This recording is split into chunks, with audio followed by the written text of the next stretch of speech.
Bien, las desigualdades sociales que se ven y que se observan tiene que ver con la historia de cada uno de los estudiantes.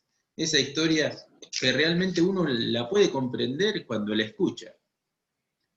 Y la puede comprender porque alguien se la explicó o ese mismo estudiante le dice, ¿por qué no sabés leer en primer año de secundario? ¿Cómo pasaste de año todos estos años? Y te dicen, lo que pasa es que todos los años me cambiaba de escuela. Ah, y yo pasaba de año.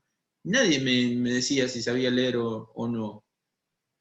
Pero ¿cómo te enterás de esa historia? Y porque te lo contó la preceptora, o porque tuviste una charla a mitad de año cuando tocó el timbre y el estudiante o la estudiante estaba ahí y pudiste hablar. Lo mismo me pasa con ustedes, ¿eh? La historia personal de cada uno de ustedes, yo termino de dar clases y vienen a mi banco, me empiezan a contar historias y ahí empiezo a entender un montón de cosas que realmente me doy cuenta, o ahora en el contexto de la virtualidad me mandan un mensaje privado y me dicen, profe, me pasó esto y por el otro, y puedo cursar de esta manera.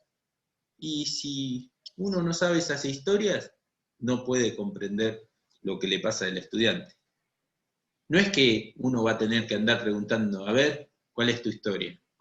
Pero uno entiende. ¿Sí? En un nivel terciario uno ya sabe más o menos cómo son las historias, algunos chicos, algunas chicas tienen hijos, otros chicos tienen un trabajo y, y, son historias que más o menos se van repitiendo, pero en la escuela secundaria yo me ha tocado tener que bajar a un chico de la escuela y bajar dos escaleras, perdón, de 10 escalones cada escalera, enojado yo y el chico más enojado, y después le escuché la historia y dije, no, pobre, yo soy un desalmado. ¿Sí? Bien, y Román Jacobson y Flower Anayes, ¿qué dicen? ¿Para qué lo usó a Eh, Jacob?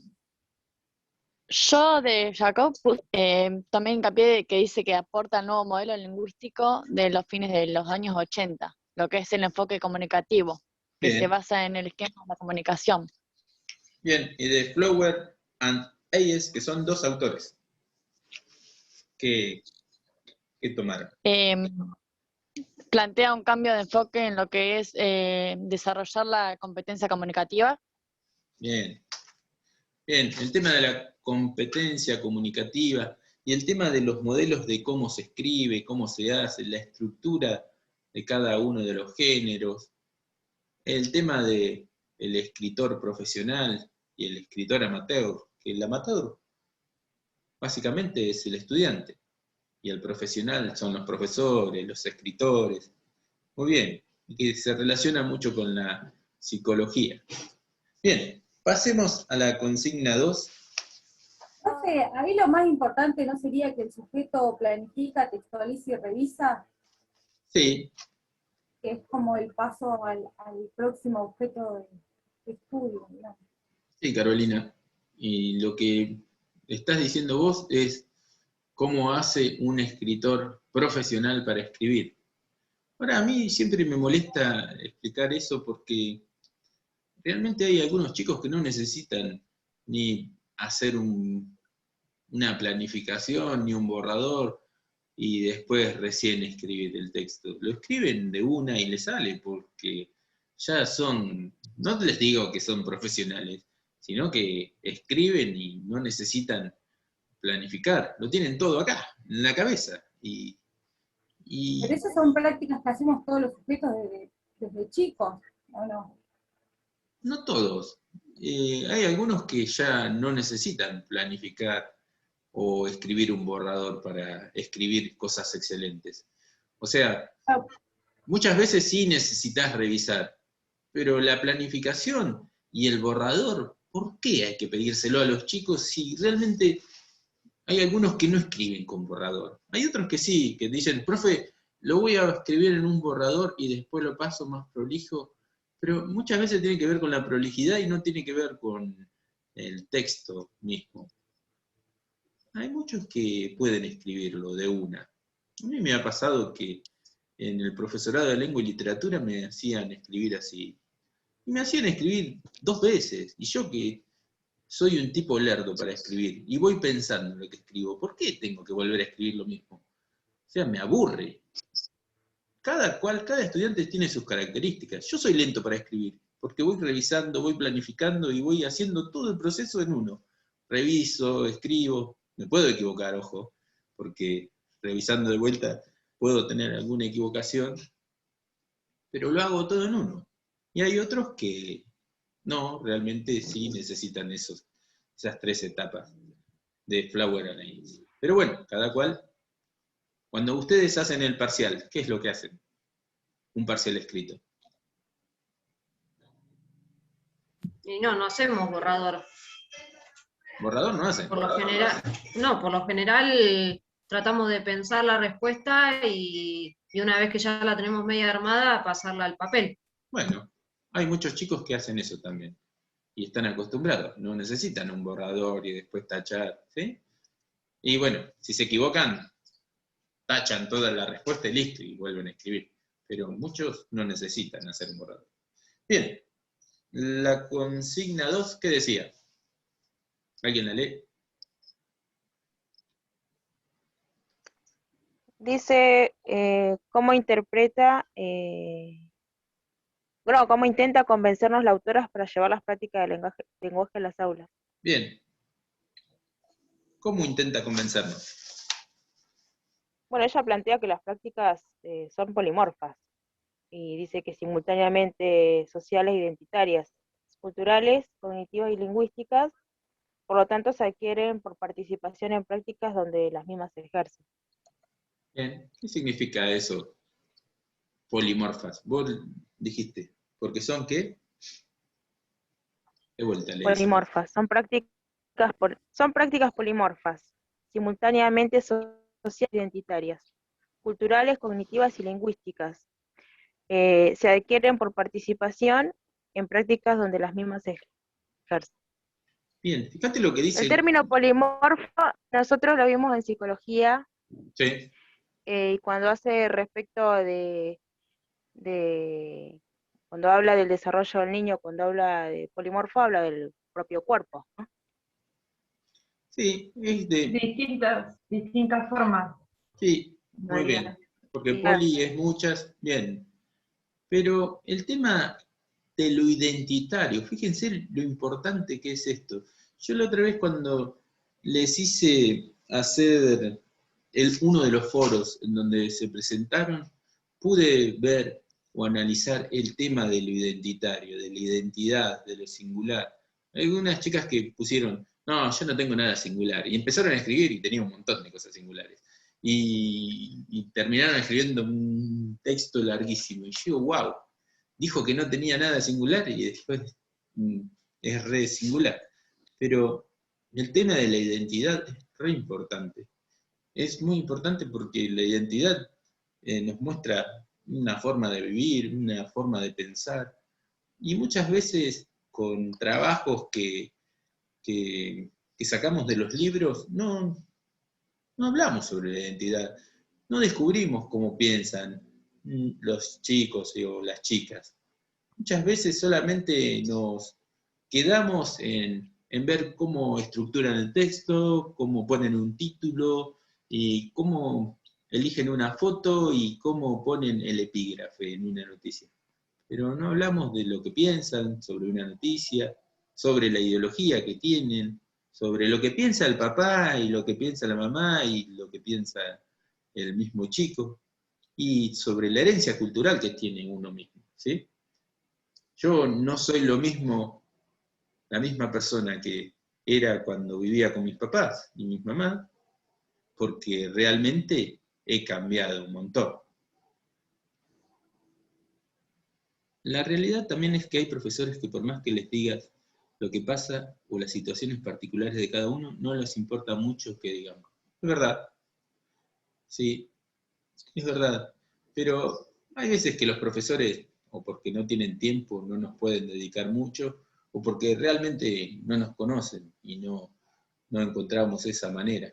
desde la virtualidad es fácil porque generalmente cuando aparecen estas formas identitarias de hablar, empiezan a mandar mensajes privados y ahí sí podemos conocer. Pero no conocemos a todos. Por ahí conocemos a los que más necesitan expresarse, pero los que no se expresan también tienen muchas cosas para decir. Y generalmente el docente deja de lado a los que más necesitan y les presta menos atención, o les presta más atención a los que menos necesitan. Que eso es muy importante.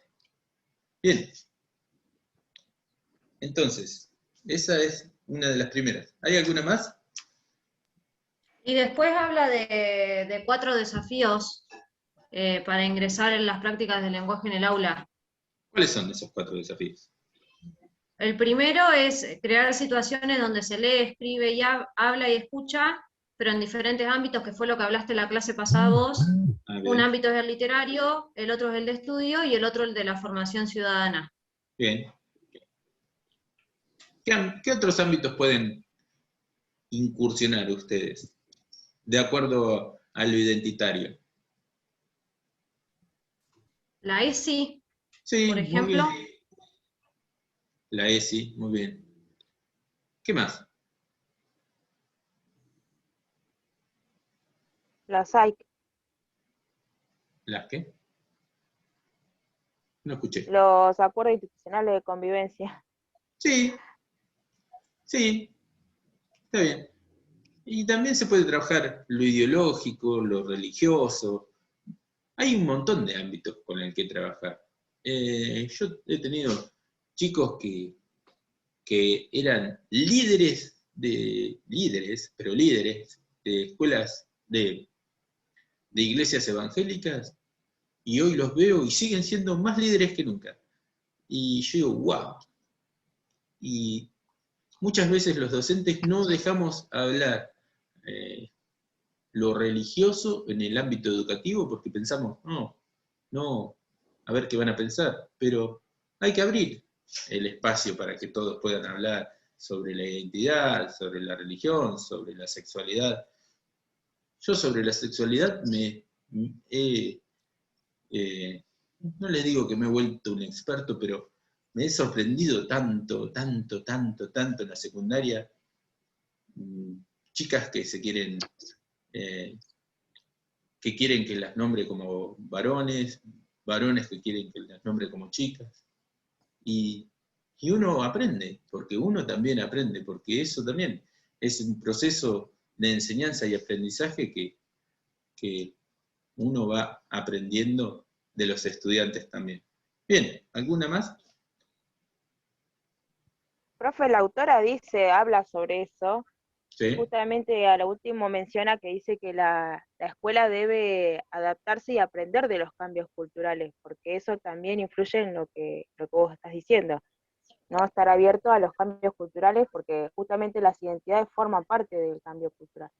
Sí, y también uno tiene que tener en cuenta la diversidad, porque yo como profesor de lengua y literatura, yo les digo que a los otros profesores que no se enojen cuando le digo chiques, porque realmente el chiques hoy, adaptado a la situación comunicativa y a la situación, al contexto social, no está mal dicho, chiques, aunque no lo acepte la Real Academia Española, o todes, o todas y todos, es un lío hermoso para reflexionar. Y Igual está aprobado para documentos de ámbito público ya, sí, el lenguaje inclusivo.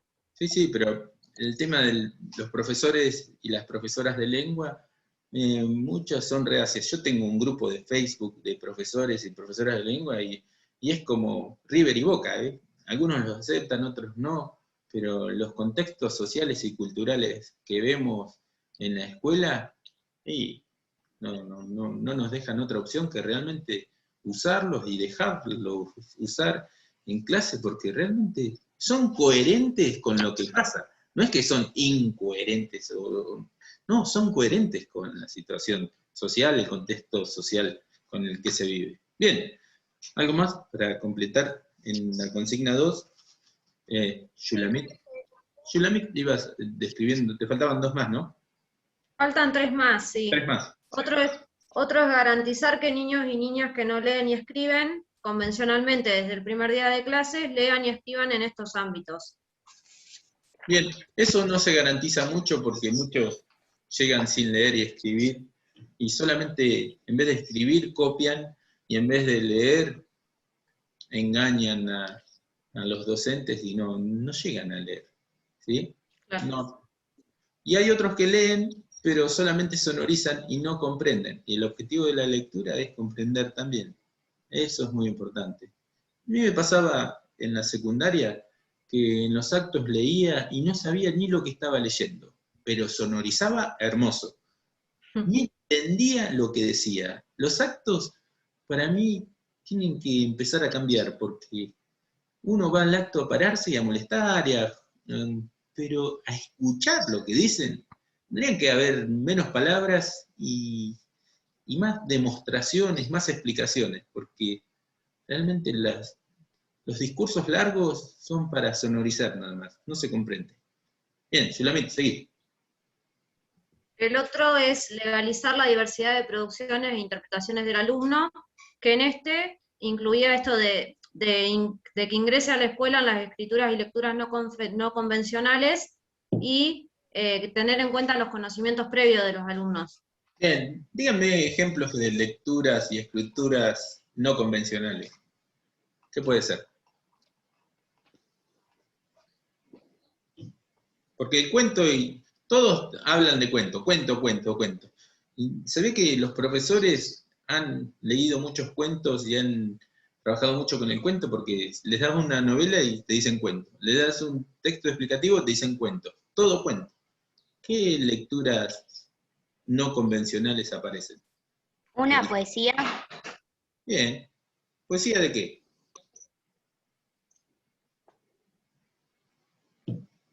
¿De qué quiera? ¿Poesía de sobre qué? No sé. Bien, No. poesías aparecen. Entonces, Pueden poesías ser aparecen. las historietas, Muy bien, las historietas no aparecen. ¿Qué más no aparece? los diarios, ponerle las noticias de los diarios y eso, o de internet por ahí mejor. Aparecen, pero no tan contextualizadas y no tan analizadas. ¿Qué otra cosa? ¿Recetas de cocina aparecen? No. ¿Mensajes de WhatsApp? ¿Grupos de WhatsApp discutiendo aparecen? No parecen. Es hermoso ver cómo discute la gente en los grupos de WhatsApp, en los grupos de escuela, en los grupos de mamis y de papis en la escuela primaria. Discuten por cualquier cosa. Y yo digo, ¡fua! Y se sacan... Mercado Libre. Sí, está buenísimo leer eso y analizar por qué discuten y por qué no discuten. Y vamos a comprarle un regalo al maestro. No, yo pongo 100. No, yo no pongo nada. Si no trabajo, ¿para qué lo vamos a ver? Y así es impresionante lo que se puede y cómo argumentan y cómo defienden sus posturas. Es espectacular los grupos de WhatsApp. Y no hay analice el siguiente grupo de WhatsApp y diga qué postura tomó la primera madre y qué postura tomó la otra madre. No hay actividades de ese tipo. Bien. Y bueno, y otras lecturas que también no aparecen. Por ejemplo, la explicación, textos explicativos aparecen, pero textos instructivos. Yo constantemente soy un tipo que no me gusta pagarle mucho a la gente que viene a trabajar a mi casa, entonces busco en YouTube explicaciones, no sé, para arreglar el calefactor, y lo veo, y es un texto instructivo, o puede ser explicativo, son cosas que uno los deja de lado, pero YouTube ha pasado a ser una red social que explica todo, está todo en YouTube. Uno busca Profe, sí. también ahora es mucho que hay que ocupado en las redes son los textos autogestivos, ¿no? Gente que a partir de experiencias de vida o que acompaña cierta lucha social, toma la decisión de escribir sobre esa situación o narra su propia historia de vida para poder manifestar y hacer conocer a la comunidad cierta problemática también. Como por ejemplo, Gaby, ¿qué lucha social? Por ejemplo, sigo una de las escritoras, es Sonia Sánchez. Ella fue víctima de prostitución y de trata y ha escrito un par de libros, ha formado parte de un documental y muchos jóvenes están con ese tipo de lectura también, ¿no? Acompañando lo ideológico. Es verdad, Gaby. Hoy mi hija me pidió un libro, me dijo, pa, ¿no me podés conseguir La Metamorfosis de Kafka? Le digo, bueno, ojo que puede ser que no te guste esto, le digo, porque realmente yo lo leí, a mí me encantó. Le digo, pero yo lo leí como a los 25 años. Y a ella le gustan los libros con historias más contemporáneas, en donde haya chat, y donde los personajes sean adolescentes, pero los adolescentes de ahora, no los de hace 50 o 60 años atrás. Y yo la entiendo, pero realmente lo que dice Gaby es que hoy, en el mundo de hoy, las situaciones cambian y los temas van modificándose. Y nosotros los profesores le estamos dando textos legitimados, porque el diseño curricular también nos obliga a darles textos legitimados, pero totalmente descontextualizados con la realidad con la que se vive hoy. Por eso... Yo por ejemplo lo veo con mi hijo, yo tengo un hijo preadolescente, o sea, de 13 años, y como todo adolescente no le gusta leer, ¿no? Y a veces se pone a hablar, bueno, está con el tema de internet, de youtuber, y a veces me dice, no, mamá, porque leí tal cosa, y cuando me empieza a contar, es un montón lo que leíste, y cuando tiene que leer un texto de la escuela, que es 3 renglones, se le hace re pesado. Sí. Entonces ahí te das cuenta que no tienen interés. Es verdad. Se nos va a cortar, nos volvemos a conectar por el mismo link. Shulamit, el cuarto, vamos por el cuarto, ¿no? Sí, el cuarto dice planificar las situaciones y las condiciones didácticas, lo que supone resolver diversidad de problemas didácticos, y bueno, y nombra varios problemas didácticos, como por ejemplo, cómo asegurar la continuidad, diversidad y progresión de las prácticas en distintos ámbitos, qué tiempo destinar a esas prácticas y con qué formas de